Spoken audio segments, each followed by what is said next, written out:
I went to my wife's office to surprise her on our 12-year anniversary, only to be greeted by this. With the rain we had, we've got crazy hours trying to make up lost time. I work 12 hours on dry days, sometimes longer. When it's raining in the morning, I don't go in. Some days we're sent home if it gets too dangerous. I usually hit the gym for an hour or two. Thursday, we started at 6 a.m., but mid-morning, it began pouring. We were sent home, so I went to the gym as usual. I cut my workout short and decided to head downtown to see my wife, Emily.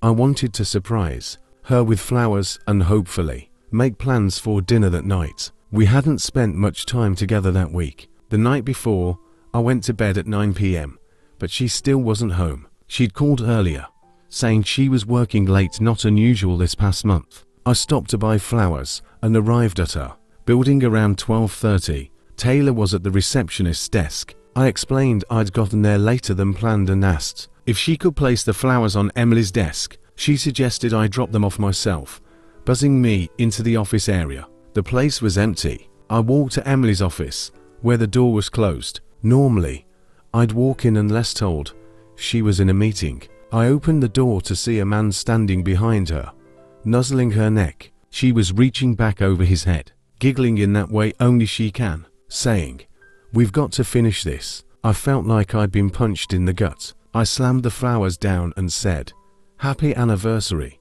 before walking out. I didn't hear what she said. Taylor told me goodbye as I left. I made it to the elevator and out of the building, my phone already ringing. I bawled my eyes out during the drive home. Once home, I went into the garage, pulled out my camping gear, and left. I drove 2 hours to a state park. I didn't know what to do.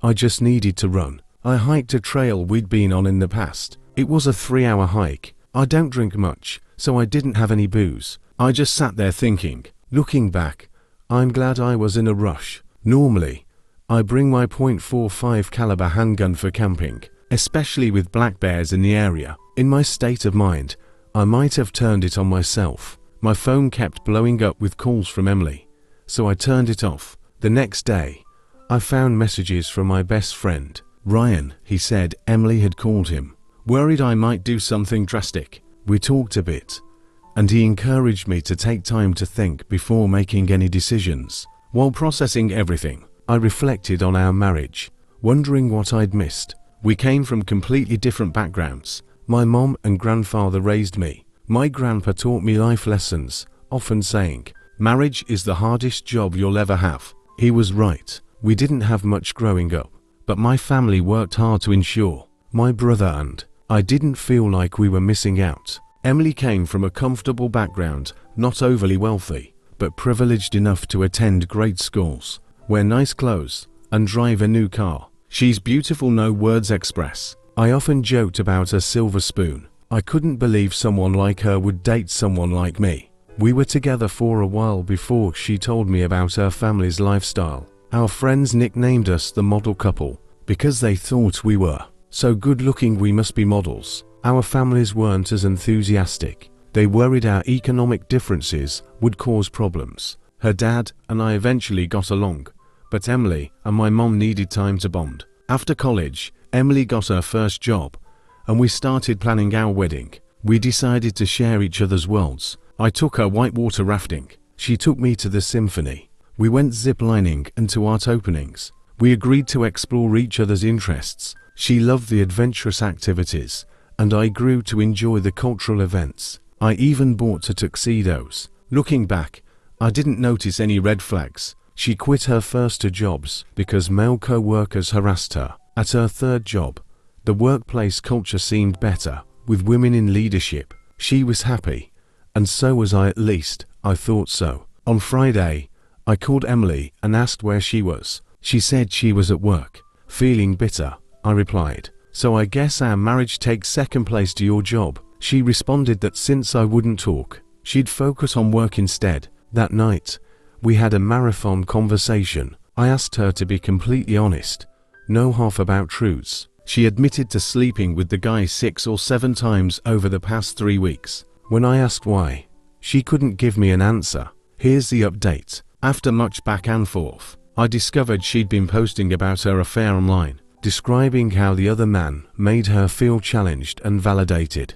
When I confronted her, she admitted she felt inadequate at work and sought validation from him. The next day, Emily went to her parents' house. Later, her mom showed up at my door, sharing her own story of regret from leaving her first husband. She said she'd seen how much I loved Emily and hoped I'd make the best decision for myself. Now, I'm left with more questions than answers. Only time will tell if we can salvage our marriage. I started by asking her to be honest and complete in all answers. No half-truths requiring multiple questions to uncover the full story. She agreed. I began with why. Her answer, I don't know. Exactly what I expected. We went around in circles on this. Finally, I asked, how many times did you sleep with him? She tried to dodge, but when I sighed and shook my head, she admitted, 6 or 7 times. That opened the floodgates. I stayed calm. How long? 3 weeks. Back to why. She still couldn't answer. Do you love me? Yes. Are you just saying that because we're done trying to save the marriage? No, she said firmly. Do you find me attractive? Yes. Why did you do this? Then, no response. Am I not giving you something you needed? She hesitated, but quickly recovered. I knew I'd struck a nerve, but couldn't crack it. Around midnight, exhausted, I said, Emily, you're an intelligent woman. I cannot believe you can't articulate why this happened. She started crying, saying she was trying to answer my questions. Enough for tonight. Time for bed, I said. She started toward the door. Where are you going? To my parents' house, she replied. This is our house. I'm not asking you to leave. She was crying now. We're not divorced or separated, I added. That may come, but for now, we need to be together to sort this out. We actually slept in the same bed, no sex. In case you're wondering, I was awake most of the night, reading comments and messages. I had insightful discussions with a few people. One mentioned that women typically marry up socially, and we were unusual. Maybe she had second thoughts. Another suggested I might not have fulfilled something she needed. Then one person told me there was a post from a woman describing this exact situation from her perspective. They couldn't find it, but suggested I search Reddit for her account. I pulled up Emily's profile and looked through her history. Bingo. She had posted, so, early this morning, we started again. I opened with why. Same answer.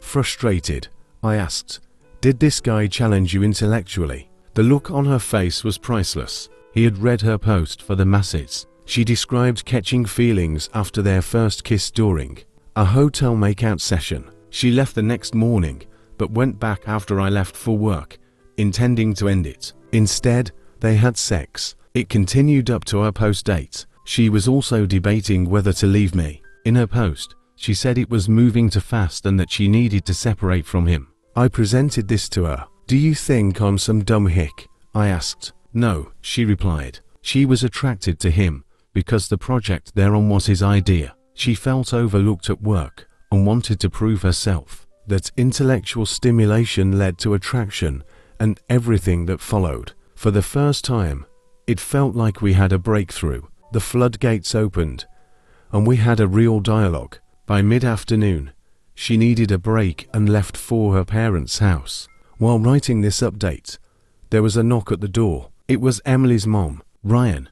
She had never visited our house alone or spoken to me privately. She made it clear she wasn't here to sway my decision, but wanted to share her story. She had been married before meeting Emily's dad. That man, she said, was the love of her life. They didn't have much, but she was happy. Then she met Emily's dad. They began an affair, and she left her first husband to marry Emily's dad. He was an up-and-coming executive with money. A couple of years into their marriage, she realized she wasn't happy.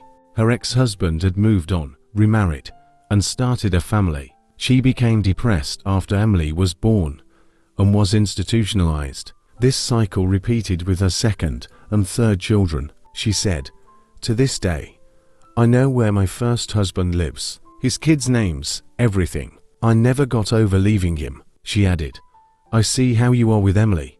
I saw it when she quit her first job, and you took care of her. She's your love, and you are hers." Then she left abruptly, saying nothing else. Well, that was unexpected. Maybe I'll find out more in another update. Until then, wish me luck. Now, for the next twist. My wife has been cheating since our first anniversary. Spoiler, Emily and I were married in 2021. Things weren't always smooth, but I never thought we were in danger of losing each other. We both had our struggles. I've been in active recovery from a porn addiction for over 7 years, and she was starting therapy to address childhood abuse. By August 2022, we still had rough patches, but were adjusting. It was supposed to be hard in the first year, right? I thought we were in a better place, but as the month went on, Emily became distant. She spent more time with male friends from work. I grew concerned, but every time I asked, she reassured me, "You're the one with the issue, not me. I'm never one-on-one with them. I just make better friends with guys." Despite my concerns, I figured she was right. After all, I was the one struggling with porn. I needed more boundaries than she did, right? We discussed early on in our marriage that we wanted to set a boundary of never being in one-on-one situations with someone of the opposite sex. We wanted to be above reproach. She agreed with this conversation, but didn't think it applied to her. She said her struggles weren't with sex and that I should be okay with her hanging out with male co-workers. After all, they were all Christian guys working at a Christian restaurant. What could go wrong? In mid-August, we celebrated our anniversary. We decided to go on a big group trip, renting an Airbnb in the Northern Peninsula. Our closest friends came, including the guy I'd later learn she was having an affair with. During this trip, my suspicions really heightened. She became distant and spent more and more one-on-one time with this guy. Despite my concerns, things took a serious turn when I returned one night and found them alone together, swimming in the lake. Even some of her friends called her out on her behavior. Fast forward to August 30th. By then, I was very suspicious. Every night when she came home, I'd ask, "Where have you been? Who were you with?" She wouldn't answer. I didn't think she was having an affair, but I did tell her I believed she was at risk for one. No one could spend this much intimate, one-on-one time with someone else and not develop feelings. Anyway, on the 30th, we were leaving church, and she was acting distant again. I asked her point blank, "Are you invested in this marriage?" That's when she said, "We need to talk." She took me to a park and told me what had been happening. She admitted it had started at our anniversary and said she loved this guy and didn't plan on stopping. That was a month ago. Since then, she's made it clear she doesn't want to work on our marriage, even without this guy. She told me if our marriage hadn't been crumbling, she never would have gone looking for someone else. My brain knows this is nonsense, but my heart still feels like it's my fault. In the meantime, she continues seeing him, posting on Instagram about how much she loves him, and telling her friends that I should have fought harder for her. It's worth noting that she's a manager at this Christian restaurant, and the guy is a new hire.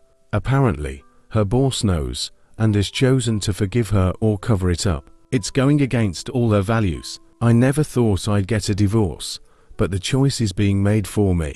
Even if she wanted to work on things, I'm not sure I could. Right now, I'm living with my parents. It's all just too much. Sometimes, I still wear the ring. I'm not ready to take it off. I know she doesn't wear hers, but there are times I feel excited about the future. Then, other times, even basic tasks are too hard. I can't sleep, having graphic dreams, and I'm just trying to get by. I do have things to keep me busy, like a new job starting in October, which should help, but that's where I'm at. It's been tough finding people who can relate. I'm grateful for this community. Here's my first update. I'm going to see a lawyer on Tuesday. The process should be simple from a logistical standpoint. I've been going back to therapy once a week. My counselor is Christian, but he's not a Christian counselor. He doesn't just tell me to pray about it or God works in mysterious ways. He'll incorporate that if I ask, but not uninvited. She works at Chick-fil-A, always talking about how their Christian values set them apart from other places. Here's the next update. I don't know the proper format for posting updates, so feel free to correct me if I'm doing it wrong. I found out she's been telling people the reason we're separated is that I was abusive. I talked with my lawyer, and he said the only way that could hurt me is if she files for a personal protection order PPO. The only way she could do that is if she has concrete evidence, which means no contact with her, no going to her walk. Yesterday, I got the ring back. It was really difficult. My lawyer will send her documents to sign, and if she doesn't contest anything, we can schedule a hearing, which will have a 2-month waiting period. Another update, 30 days until the court hearing. She locked herself out of the apartment. We were separated and living in different places, but she texted asking for my key. She said she was using the landlord's copy, but needed mine. I haven't given it back yet. Maybe it's my last little way of holding on, or maybe I just don't want to completely let go. She's paranoid by her own admission, terrified I'll break into the house. She told me she's buying a gun. I've never been violent with her, never laid a hand on her, and I've assured her many times I wouldn't resort to violence. Still, the idea that she's afraid, even though it's misplaced fear, feels somewhat satisfying. She knows I still have access to her house if I really wanted to. I still feel this weird attachment. Maybe I just don't want to let her go completely. Maybe I still love her. I know it's wrong, but I've felt so powerless throughout this entire relationship. So, yeah, that's where I'm at. The more I think about it and reflect, the more messed up I realize it is. Today's journal entry is longer than usual with the hearing coming up. Even though I know she's a narcissist and this is the best move, it's still hard, and it's hitting me right here. So, here we are. I haven't edited or organized my thoughts. This is just where I am right now. 2020 seconds. These are the hardest days. When I'm at work with literally nothing to do but research and file papers, I have all this time to think. During the marriage, I had no control. But in the divorce, handing over the key feels like I'm giving up 100%. I don't want to go home. I don't want to go to work. And I'm struggling. I'm having trouble finding something to look forward to. I don't know anymore if I'll come back from this. Ryan told me to reclaim my past, reclaim my reality, wait for someone else to validate my experience. That's really why I'm writing this letter, to get acknowledgement from her. I want her to recognize my childhood sexual abuse and how it connects to infidelity, attachment styles, and fidelity in the first year of marriage, sexual abuse leading to narcissism and infidelity, the long-term effects of betrayal trauma, the characteristics of cheaters, whether cheaters are hypocrites, and the people most likely to be cheated on. These are all things I need to understand. Maybe one day I'll make sense of this. Maybe this will turn into the biggest research paper I've ever written. Maybe I'll be able to walk away with something conclusive, because she hasn't truly validated it yet. Not once have I had a conversation with her where she didn't try to explain away, gaslight, justify, twist the truth, displace blame, or rewrite the narrative.